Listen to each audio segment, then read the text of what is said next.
Hello बच्चों, let us read this question. This question says true slash false, a reversible reaction never go for completion.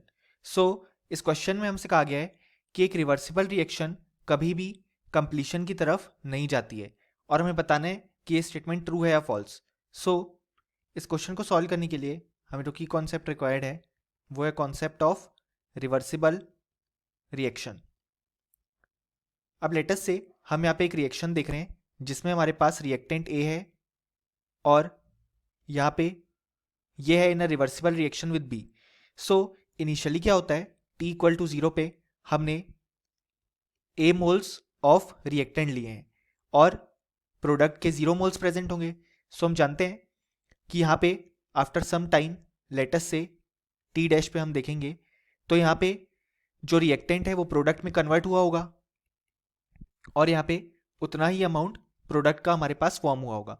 So reversible reaction में होता क्या है, हमारे पास जो reactant है वो यहाँ पे प्रोडक्ट में कन्वर्ट होता है and at the same time जो प्रोडक्ट है वो भी हमारे पास रिएक्टेंट में कन्वर्ट होता है.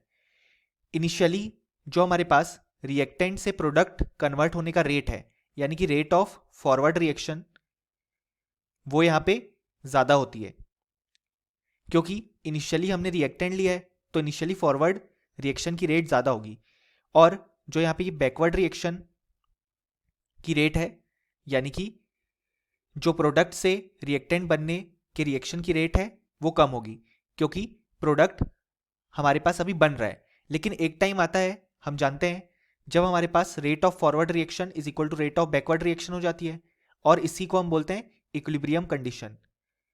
और इस टाइम पे हमारे पास एक रिवर्सिबल रिएक्शन में जितना अमाउंट ऑफ रिएक्टेंट प्रोडक्ट में कन्वर्ट हो रहा है उतना ही अमाउंट प्रोडक्ट का रिएक्टेंट में कन्वर्ट होता है.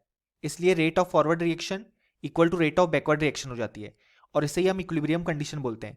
सो इसी कारण से रिवर्सिबल रिएक्शन कभी भी कंप्लीशन की तरफ जा ही नहीं सकती क्योंकि रिवर्सिबल रिएक्शन में हो ये रहा है कि जो रिएक्टेंट है वो प्रोडक्ट में कन्वर्ट हो रहा है और प्रोडक्ट रिएक्टेंट में. सो एक टाइम ये आएगा जब रेट बराबर हो जाएगी तो उस समय क्या होगा, जितना रिएक्टेंट प्रोडक्ट में कन्वर्ट होगा उसी समय प्रोडक्ट भी रिएक्टेंट में कन्वर्ट होगा. इसी कारण से ये रिएक्शन कभी भी कंप्लीशन की तरफ नहीं जा पाएगी और यही हमारे क्वेश्चन में भी गिवन है.